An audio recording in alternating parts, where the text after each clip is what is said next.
So there's been a journey that I've been having over several years now of meditation. And meditation is a really interesting topic. And it's been interesting for when I was growing up. And it's been interesting from the background that I have is a lot of people don't like meditation because they view it and they look at it being something sinful or something that is just a different religion type or a different piece that has different strains going back. And while some of that is true, there's different pieces that go back to different things, meditation for me has been an immense experience of being able to actually grow and develop and get a connection with God. That's been hands down the biggest thing that I've been able to see and be able to understand inside of this piece of meditation. Now, growing up, like I mentioned, my family didn't believe in it. It wasn't something that fit inside of the church or inside of the religion that I grew up. It was all just a piece of, well, that's not us. Like, that's not what we do. And when you start to really look even inside the Bible and inside different religious texts, there's a lot of different pieces where they had to be in some sort of meditation, vision, experience that wasn't necessarily just walking around and poof, they were in a different thing. We're not going to dive into all that. That'll be a different video. But today I want to just talk a little bit about my experience and my journey inside of meditation. I was introduced to meditation several years ago with Wake Up Warrior and with learning that a piece of that piece of meditation had to do with reducing stress from a scientific standpoint and then also to be able to connect with God. Now, initially, I didn't really view it or connect with it on that level. I was just like, okay, it's meditation. It's one of the things that they said, hey, you need to do, and is a practice that I started to do. And I started to do this for about a year before it really connected, before it really had anything different come out of it. And inside the meditation piece, it just was a piece of me sitting down, closing my eyes, listening to some audio, et cetera, et cetera. But there wasn't this magical experience. It wasn't this amazing thing. It was just a period of like, sometimes it was just a 20-minute nap. But inside of the meditation piece, what happened is I had to go through an experience called meditation mastery. And meditation mastery ended up being a series of events, a 2-day event that broke my frame about meditation. I always viewed it just kind of like, but this actually changed the name of the game when it came to meditation. Part of it was seeing it for the first time, illustrated in a different way, communicated in a different way, and also practicing it in a different way. So this whole experience, I've been a part of this event. I've run this event now, and it's been absolutely amazing. Every time we've walked people through it, it's had massive effects in breaking people's frames, breaking their perspectives, and helping them actually see something that they didn't actually see before. I believe that meditation is not prayer. I don't think that prayer is the same as meditation. And just like you're going to have different things in life that are not the same, completely different, similar, but not the same. I think prayer is this opportunity to be able to give to God, to be able to say, hey, these are the requests that I have. These are the things that I have. This is the praise that I have. But it's that communication. And we oftentimes don't really view communication with God inside of prayer being two-way. It's typically just one way. We're just asking, telling, getting upset. Like there's all different types of things, but it's always just how are we communicating to God? It's not necessarily what are we receiving.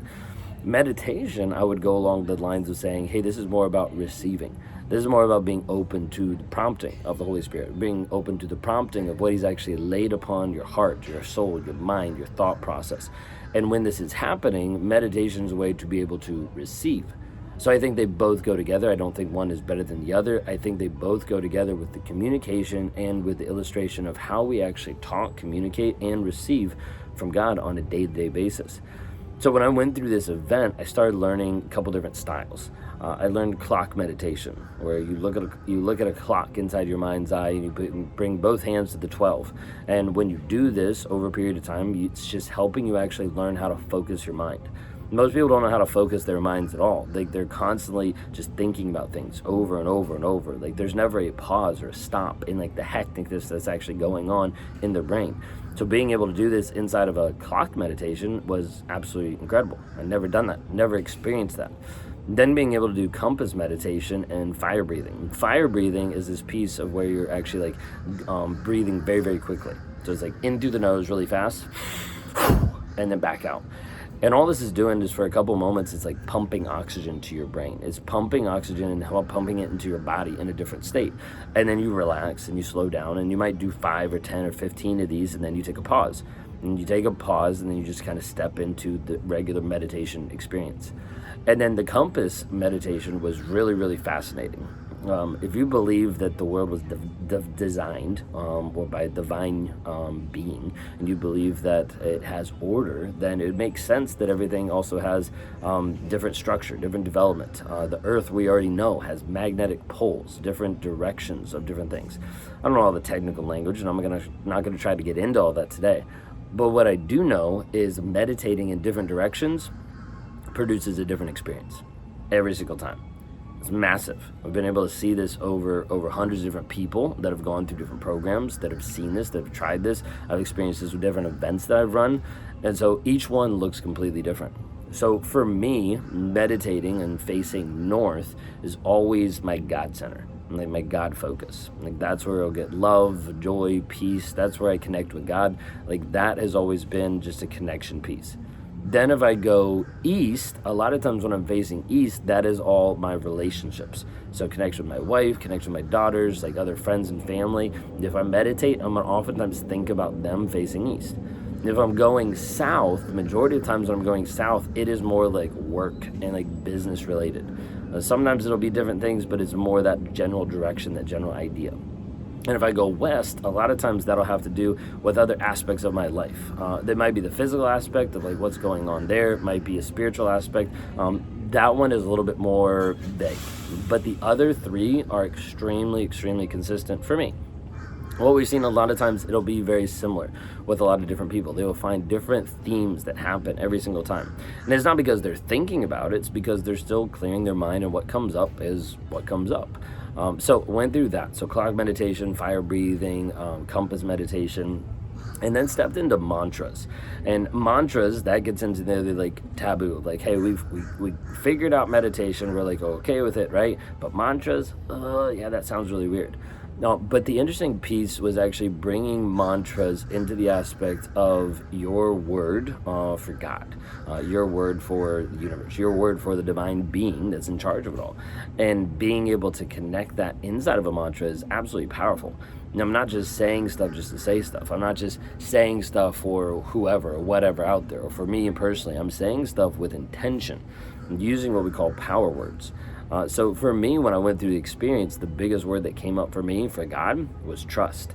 Because that was the biggest thing I was lacking in. I didn't have the trust. I didn't have the connection that I knew I needed to have with him. And trust was a big theme that he kept repeating to me over and over and over again.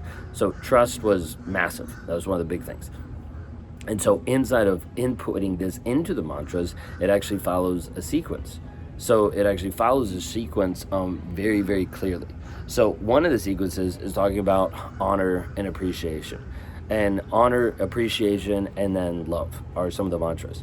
And so how I would put this together is we'd actually have the words honor and then the blank for the power word that we came up with for my light in life. And that's it. So for me, I would say honor, trust for my light and life, or for my life and light, either way. And then appreciate, trust for my body and the game. And then trust unconditionally loves and accepts me. All these are 3 different mantras. And we would do meditation with just one of them, just repeating it over and over and over till the mind would kind of slow down, to get focused, and then would step into a meditative experience. And then do the second one, and then do the third, and then do a meditation with all 3 of them combined. Then we'd add different powers, different ways. So what I'm saying is, inside of this, there was multiple ways it started to break my frame. And so when this happened, I started to experience meditation completely different. There started to be more and more moments that I was actually deeply connected to God, deeply connected to different experiences that were happening that were helping me actually heal.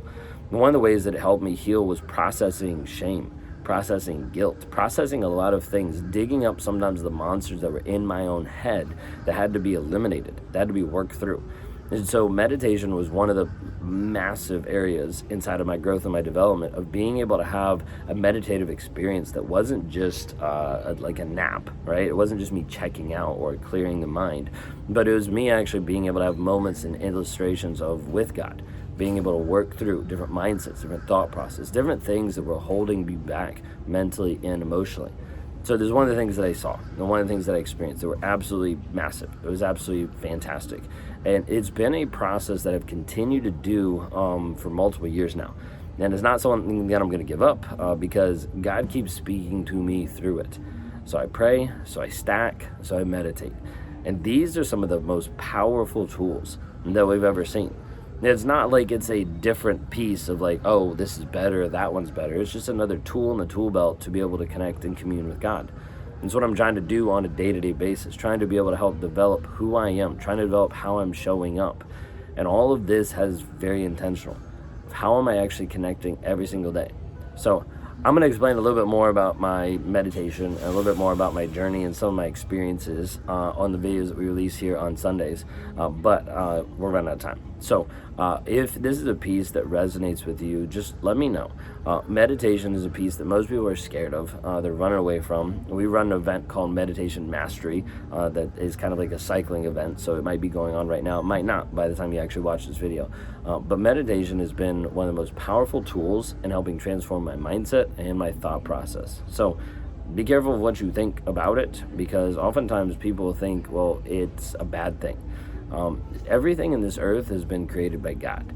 And when you start to look at things being like that is inherently bad, it's not really true. Maybe people perverted and used it for evil or for things that are not healthy or good, but that's also you saying that you're limiting God's power, that he can't redeem stuff that have been tainted by other people or that have been misguided from other people. So just a thought to think about. Y'all have a blessed and wonderful day. We'll see y'all next time.